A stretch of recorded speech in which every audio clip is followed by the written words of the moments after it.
بہرحال بہت سارے معاملات جو ہیں یہ پاکستان اور افغانستان کے ہیں اور جن پہ ابھی بات ہونا باقی ہے. بہت ساری باتیں ہو چکی ہیں دوحہ میں، استنبول میں، ریاض میں، کابل میں اور اسلام آباد میں، اور بیک ڈور بھی رابطے بحال ہیں. لیکن کب خوشگوار جو بیانات، اگر سلسلہ ہم نے دیکھا تھا بیانات کا، تو اس کے اثرات یا ان اچھی باتوں پہ عمل درآمد کب دیکھنے کو ملے گا، اس چیز کا انتظار ہے. سرحد بند ہے، تجارت بند ہے، لوگوں کی آمد و رفت بند ہے، اسٹوڈنٹس ادھر پھنسے ہوئے ہیں، ادھر سے جو افغان مہاجرین جا رہے ہیں ان کے لیے راستہ کھولا جاتا ہے. بہت سارے معاملات ہیں. اچھا، حکومت پاکستان نے دہشت گردی کے خلاف اب تک کی سب سے بڑی کارروائی کا آغاز کیا ہے. کالعدم تنظیموں سے تعلق رکھنے والے 7,500 سے زائد شدت پسندوں کی شہریت منسوخ کرنے کا فیصلہ کیا ہے. وزارت داخلہ کے ذرائع نے یہ بتایا ہے کہ نادرا کے سسٹم میں ریکارڈ پر موجود ان افراد کا تعلق جو ہے یہ ٹی ٹی پی سے ہے، یہ بی ایل اے کے ساتھ تعلق رکھتے ہیں، حافظ گل بہادر گروپ کے ساتھ، جماعت الاحرار کے لوگ ہیں، اور باقی جو چھوٹی بڑی تنظیمیں یا اتحاد ہیں ان سے ان کا تعلق ہے.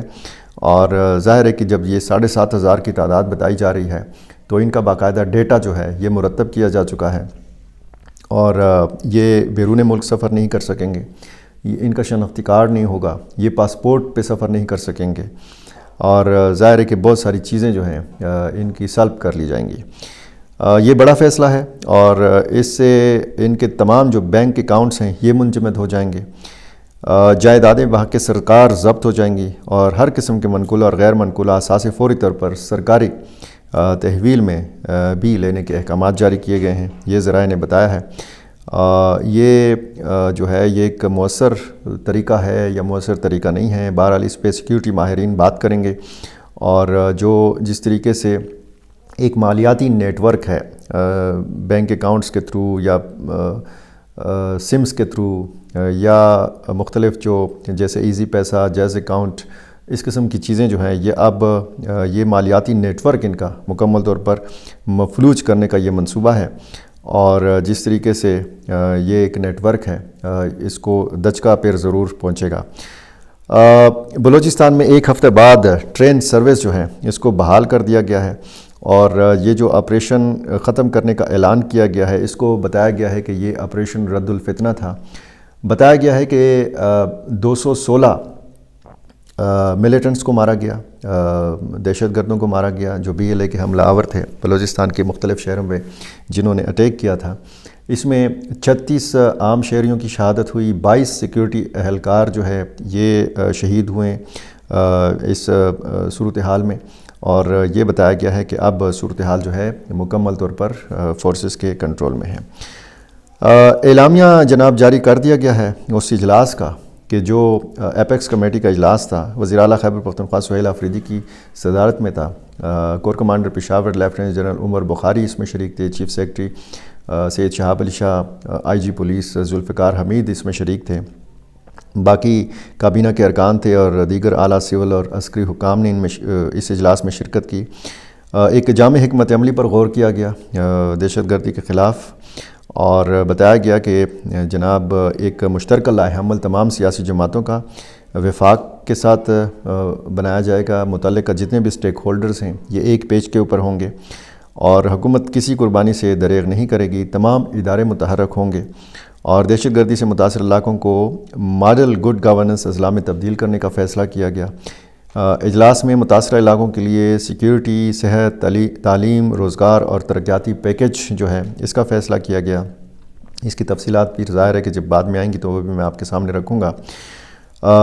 متاثرین نقل مکانی کرنے والے جو لوگ ہیں ان کی باعزت واپسی بتایا گیا کہ جناب حکومت کی اولین ترجیح ہے اور امن پر کوئی سمجھوتا نہیں ہوگا. وزیر اعلیٰ خیبر پختونخوا نے کہا کہ سول حکومت اور سیکیورٹی ادارے ایک پیج کے اوپر ہیں. اچھا، اسی اجلاس کے حوالے سے جو ہے یہ ایک اور اعلامیہ بھی سیکیورٹی ذرائع کی طرف سے سامنے آیا ہے، اور اس میں بھی تقریباً اسی قسم کی باتیں ہیں. اور یہ بتایا گیا کہ جتنے بھی عام شہری اور سیکیورٹی فورسز کے اہلکار شہید ہوئے ہیں مختلف واقعات میں، ان کے لیے فاتح خوانی کی گئی، اور مکمل جو ایک لائحہ عمل ہے اس پر غور کیا گیا، کیسے جو دہشت گردی کا ناصور ہے اس کا خاتمہ کیا جائے، کیسے مکمل امن اور استحکام جو ہے یہ لایا جائے، تو اس کے لیے یہ ساری بات چیت ہوئی اور اجلاس نے فیصلہ کیا کہ دہشت گردی کے خلاف جامع پالیسی کا کامیابی کے لیے تمام سیاسی جماعتوں، عوامی نمائندوں، معززین اور وفاقی حکومت کی مشترکہ مشاورت، باہمی تعاون اور عملی ہم آہنگی جو ہے یہ بہت زیادہ ضروری ہے۔ اور اس نشست میں مصمم یہ بتایا گیا کہ ارادہ کیا گیا کہ خیبر پختونخوا کی حکومت اپنے تمام تر وسائل بشمول فوج، پولیس، سی ٹی ڈی اور دیگر اداروں کو استعمال کرتے ہوئے کسی قربانی سے دریغ نہیں کرے گی۔ یہ طویل میعادی حکمت عملی دہشت گردی کے تمام محرکات کی نشاندہی، ان کا خاتمہ اور اس کے نتیجے میں عوامی اعتماد کی بحالی کو یقینی بنائے گی تاکہ حکومت اور عوام یکجا ہو کر ملک کی سلامتی اور ترقی کو یقینی بنائیں۔ حکومت خیبر پختونخوا کا ایجنڈا یہ ہے کہ بہتر طرز حکمرانی اور عوامی مفاد ہی دہشت گردی کے خلاف قوم کو یکجا کر سکتا ہے۔ اس سلسلے میں پہلے مرحلے میں دہشت گردی سے متاثرہ علاقوں کو ماڈل گڈ گورننس اضلاع میں تبدیل کیا جائے گا، جیسے میں نے بتایا، اور تمام حکومتی وسائل کو استعمال کرتے ہوئے ترقیاتی اور سماجی خدمات اور اقتصادی ترقی کی فراہمی کی جو ہے اس سے محرومیوں کا ازالہ کیا جائے گا۔ اس سلسلے میں ایک منظم پروگرام کے تحت ان علاقوں میں سیکیورٹی، مواصلات، صحت، تعلیم، روزگار، بنیادی سہولیات اور دیگر خدمات کے لیے خصوصی پیکیج دیا جائے گا۔ فورم نے فیصلہ کیا کہ پائیدار استحکام کے لیے جن علاقوں سے عارضی نقل مکانی کی گئی ہے، حکومت اس عمل کے دوران متاثرہ افراد کی مکمل دیکھ بھال، بحالی اور بنیادی ضروریات کی فراہمی کو یقینی بنائے گی تاکہ یہ عارضی مشکل مستقبل میں امن، ترقی اور خوشحالی کی بنیاد بن سکے۔ ان کی باعزت واپسی حکومت کی اولین ترجیح ہے اور اس پر کوئی جو ہے امن پر کوئی سمجھوتا نہیں کیا جائے گا۔ امن و امان کے لیے سول حکومت، انتظامیہ، پاک فوج اور دیگر قانون نافذ کرنے والے ادارے ایک پیج پر ہیں اور مل کر کوششیں جاری رکھیں گے، وزیر اعلیٰ سہیل آفریدی نے یہ بتایا۔ اور یہ ہم سب کی مشترکہ جنگ ہے، اس کو مشترکہ کوششوں سے ہی جیتا جا سکتا ہے، وزیر اعلیٰ نے یہ بتایا۔ کل ایک کیپٹن شہید ہوئے تھے، عباس خان، اس کے جنازے میں بھی ہم نے دیکھا کہ وزیر اعلیٰ خیبر پختونخوا کور کمانڈر پشاور نے ایک ساتھ تابوت کو کندھا دیا۔ اس پہ بھی تحریک انصاف کے اندر سوشل میڈیا میں بڑا طرح طرح کی باتیں ہو رہی ہیں اور اس اجلاس کے حوالے سے بھی طرح طرح کی باتیں ہو رہی ہیں۔ ایک اچھے سفر کا آغاز ہوا ہے، کچھ خوشگوار ڈیولپمنٹ سامنے آئی ہیں۔ اگر وزیر اعظم سے وزیر اعلیٰ خیبر پختونخوا کی ملاقات ہوئی ہے، اچھی ڈیولپمنٹ ہے۔ اگر ایپیکس کمیٹی کا اجلاس ہوا ہے، اگر ہمیں ایک ساتھ نظر آتے ہیں وزیر اعلیٰ خیبر پختونخوا اور کور کمانڈر پشاور، تو یہ جو ملنے ملانے کا ایک اچھا سلسلہ ہے، اس کو چلتے رہنا چاہیے اور دیکھنا چاہیے کہ یہ جو ایک سیم پیج ہم بلوچستان میں دیکھتے ہیں، اسی سیم پیج کا نظارہ اگر ہم خیبر پختونخوا کے اندر بھی دیکھنا شروع کر دیں تو دیکھنا یہ ہے کہ اس کے کیا اچھے اثرات جو ہیں یہ مرتب ہو سکتے ہیں۔ میرا چینل آپ نے ابھی تک سبسکرائب نہیں کیا، یہ کر لیجئے اور مجھے اپنی رائے سے ضرور نوازا کیجیے۔ بہت شکریہ۔